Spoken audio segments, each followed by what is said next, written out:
Unlabeled leadership is a volunteer service. We appreciate our guests for their stewardship and remarkable stories. We also appreciate listeners like you who back the show with star reviews and contributions. Gary DePaul with Unlabeled Leadership. Welcome to episode 149. Caroline Harth helps you own and communicate your story. Here's a shout out to listeners in Douglasville, Georgia, Westport, Connecticut, Broomfield, Colorado, Mill Valley, California, Frankfort, Kentucky, and to listeners in Malaysia. With that, let's get started. Caroline Harth guides others in owning their story. She helps clients communicate clearly and consequently become better effective at leadership. She is the founder of Harthcommunications, which is a communication consultancy that does cutting-edge work and has roots in authentic storytelling. She talks on her website about how you can take a journey in 3 steps. The 3 steps are: step out of your comfort zone, declutter your narratives, and then number 3, nail it and own it. On her LinkedIn profile, one of her clients wrote the following: I started following Caroline's social media channels because she posted really funny and authentic content that resonated with me. When I needed sound communication advice, she became my go-to person. Walking me through my strengths and mission, she gave me the courage to talk about things that I didn't initially feel so comfortable with. Now I am really owning my story. If you want to own your story, talk to Caroline. Part 1. Walking inside your story. In my research on leadership books, I discovered 7 principles. The second one, connect with others, is one of the crucial ones that people should know. When you connect with people, you build trust, and trust enables innovation, creativity, and engagement. Caroline shares a quotation that can lead you to build those connections with other people. Here's Caroline to explain. I'm a huge fan of the work of Brené Brown, who is a social scientist and a vulnerability researcher, not an easy word, in Houston. Most of us are very familiar with her books and her TED Talks. In her book, Rising Strong, Brown mentions that how owning our stories is the key element to living a more fulfilled life. One of the most famous quotes actually really made a huge impact on me. It's when she says, you either walk inside your story and own it, or you stand outside your story and hustle for your worthiness. That really made an impact. This quote defines how I live my life, and it also happened to define my work and my coaching business. I'm being led by a purpose to guiding others, to guiding leaders to walk inside their story. What does that mean to you when she says walk inside your story? When Brené Brown uses the term own your story, so it is about possession and ownership, and it's also about being responsible. She means that rather than denying or avoiding to say that there are also parts of ourselves that we're not very proud of, we should take responsibility for them. So we should say that's also part of me. It's important to be honest about the whole story, to be honest to yourself. That's what it's all about. And it's certainly very painful. But the good news is, and this is what I adapted to my consultancy, because of the fact that we take ownership of the story and of the narratives, we can do whatever we want to do with the story and with the narratives. So it means we can decide to make them spark more. It also means that we can decide to let go of them. We don't have to pay so much attention anymore what random people think about it, because we are entitled to do so and not others. What you just said reminds me of how people perceive other people. I'm thinking of more well-known people, especially with athletes. You see their incredible accomplishments when they win medals, when they break world records. You think this person is amazing, but you don't see all the work, all the hardships, all the setbacks, all the mistakes, Yes, all the problems that lead up to that 1% or 5% of their work. exactly. That's really changing now. I think we are lucky to live in these times, right? In school times, I didn't have the capacity to even think about something like speaking about the so-called failure. Yeah, I'm definitely hearing a lot more stories about people talking about the hardships of their development. Mhm. What I think is wonderful is that even on this show, when someone comes on and they share a story, it's not a story of their accomplishments. It's a story about a mistake they made, a lesson that they learned. People can relate to those stories because they're going through them themselves. And those are usually the ones that are most helpful for people to hear. Exactly. For our leadership discussions or for our debates about leadership, it's so very important to be aware of the fact that you can lead better if you manage to gain trust by sharing and opening up about your story, about your leadership story, which means, being vulnerable, as you said. I want to know who you are. I want to know where you come from. I personally can only trust people who deserve my trust, and they need to share something about them. This is how we build trust, right? Not only with stories, but a big part of it is sharing personal stories. I really like to work on that with my clients. In my personal story, I noticed that I haven't lived my story. Maybe I can share a little bit of my story. So, as a child, I was told that I would spend hours methodically cutting up magazine pages until only the crucial parts of the pictures remained. This is also something I'm still doing. The scale may have changed, but it's still my mission, because I want to help my clients to communicate clearly who they are and why they matter. I didn't own my story for most of my life, which meant I wasn't aware of my strengths. I wasn't aware of who I am and why I matter for many reasons. The pivotal moment when I realized that really changed my life.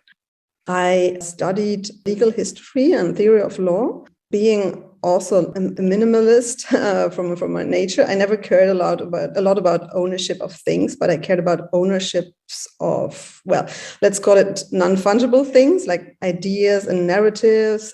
The concept of ownership has always been my favorite technical part of my law education. It didn't make a lot of sense back then because I didn't like to study law. I didn't like to work in law.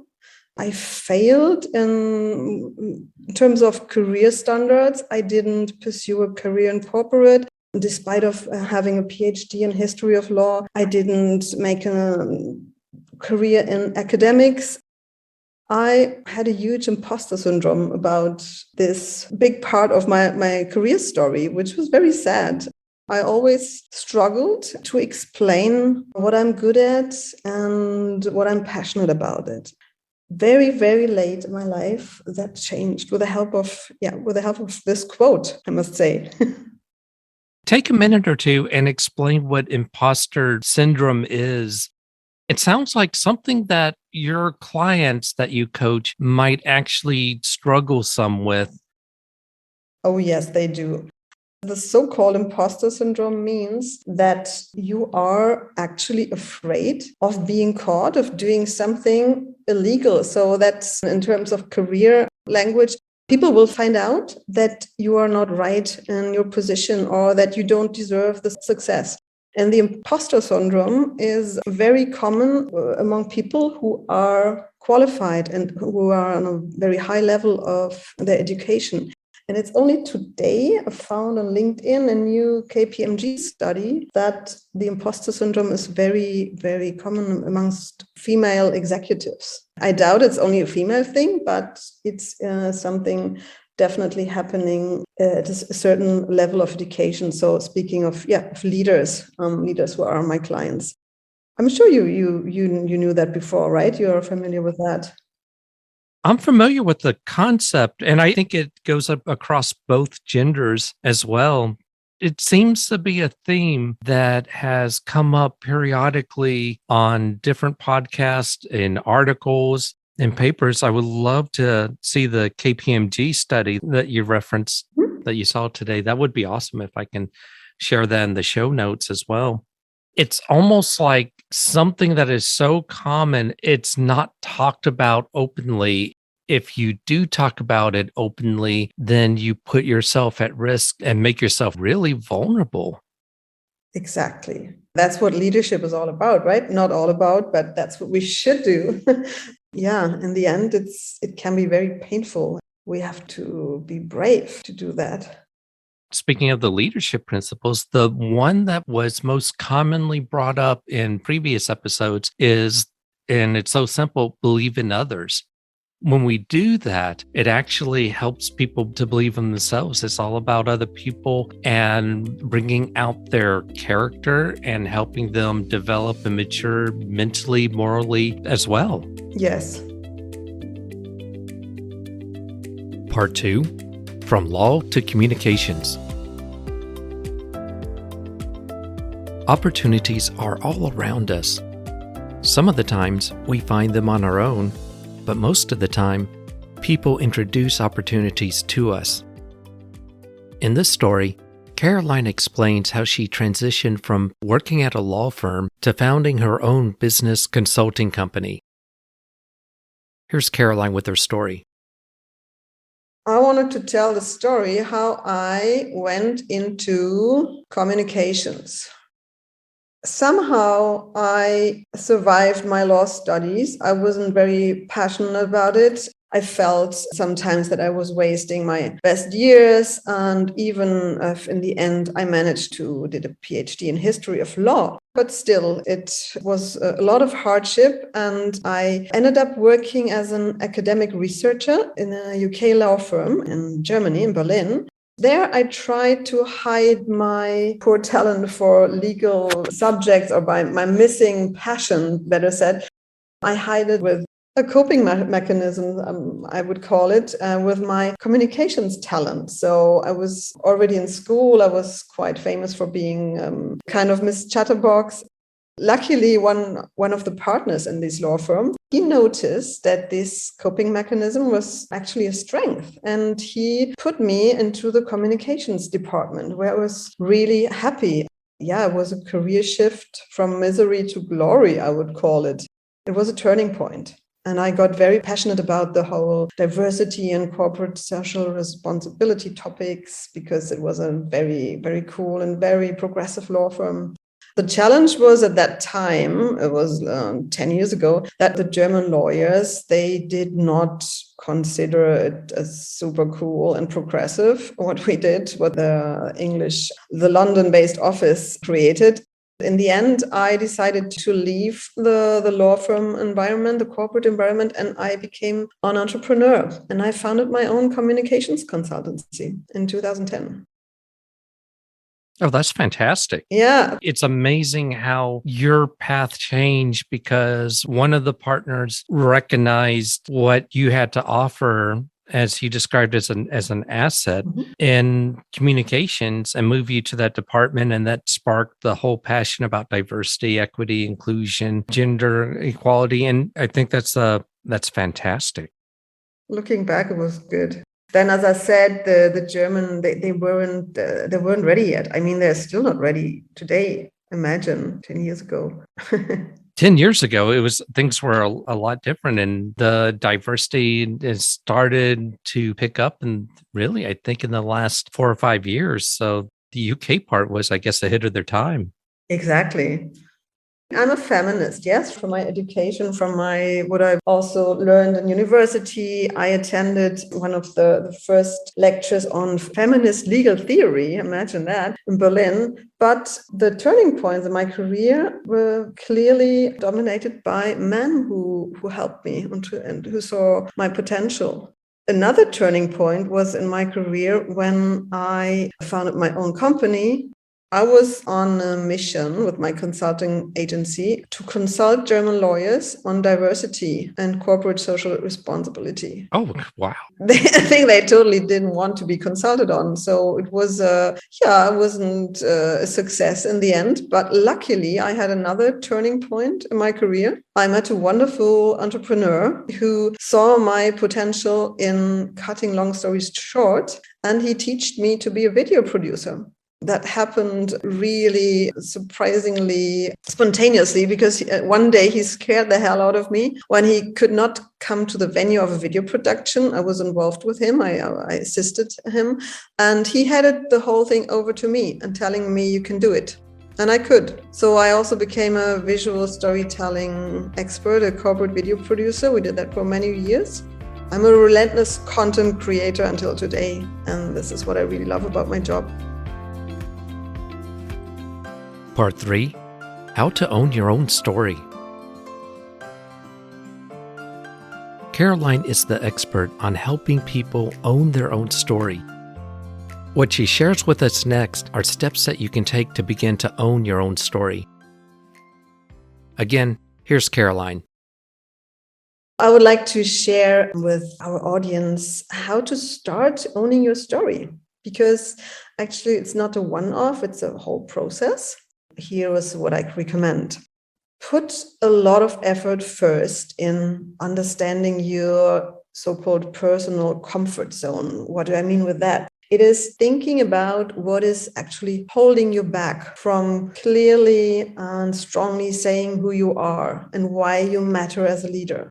Ask yourself, ask your mentors, ask your friends or family, or also your shrink, whoever, read books about it.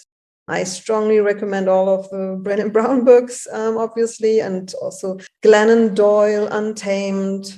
One of my favorites is also Mark Manson, The Subtle Art of Not Giving a, maybe I can't say this on the podcast, The Subtle Art of Not Giving a F-U-C-K.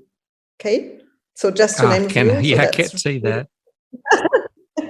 The Subtle Art of Not Giving a F point. Literature to think about getting out of your comfort zone, of finding excuses for not starting to be brave and start to lead daringly with your own story. It means also to be ready for letting go of, some people are very good at playing or victim or hero, and to start really allowing yourself to be human. What we said in the beginning. So if you are ready then to dare to lead and to make yourself vulnerable, you can do something on your own. You can start collecting the narratives about yourself. You can write them down and you can Google yourself, even if it's not always very pleasant. Something you can do either on the computer or on paper, depends on how you like to work. And then you read them. You read them one after the other. Try to understand how they make you feel. You don't put too much brain work in them. Just read it and decide if you like it. For example, in my case, it was like, do I like the sentence, I am a lawyer? I didn't like that, so I decluttered this narrative. Your gut feeling more or less will do the job. So you keep the good stuff. You get rid of the bad stuff according to your parameters. This is a work you do regardless of any target group, which is not easy. But once you got that, it can also be fun. It is not about personal branding. It's not about the market. It's just for you. Then I recommend to sleep a night over it, or to regain the work after a week. And then you try to compose an about me, a boilerplate, a story out of the remaining narratives. This is something you don't have to share necessarily with anyone. It's not a writing competition. You don't have to worry so much about how it sounds, how it's written. It is about being honest with yourself. At the very beginning, you were talking about understanding your personal comfort zone. And it's when we're able to push outside of that comfort zone that the real learning begins. And it sounds like the whole process that you just described is a way of examining what you're comfortable with, And as you said, holding you back, as well as looking at the challenges to dare to move forward and operate outside of your comfort zone. Exactly. It's about understanding how much you believe in, sometimes really stupid prejudices, narrative, also toxic narratives about yourself. If you are willing to let go of them. So just to give you an example from my work with my clients, many of my clients stick to narratives which might have been important before we arrived at this moment of change we are living now. So just to give you an example, being a generalist versus to being a specialist might have been something very relevant in certain jobs way back. But today, standards have changed, shifted. The whole work environment has changed. We don't live in times anymore where you stick to linear resumes, right? I encourage my clients to really think about it when they say, oh, unfortunately, I'm a generalist and not a specialist. This has a strong connotation of being not able to do anything properly. So I can never go into a leadership role or something like that. Sometimes it doesn't even make sense because the parameters have changed. This is something very important for the first step, for thinking about your comfort zone, speaking about your comfort zone with other people who understand it. My thanks to Caroline Harth. If you'd like to learn more about Caroline, go to the show notes. And if you have a question or comment, go to unlabelledarship.com, click the message icon, and you can leave a voicemail message for up to 1 minute. I'd like to thank those who donate to the show. Your contributions makes a difference because this is an all-volunteer service. Thank you for listening. This is Gary DePaul. Until next time, lead on.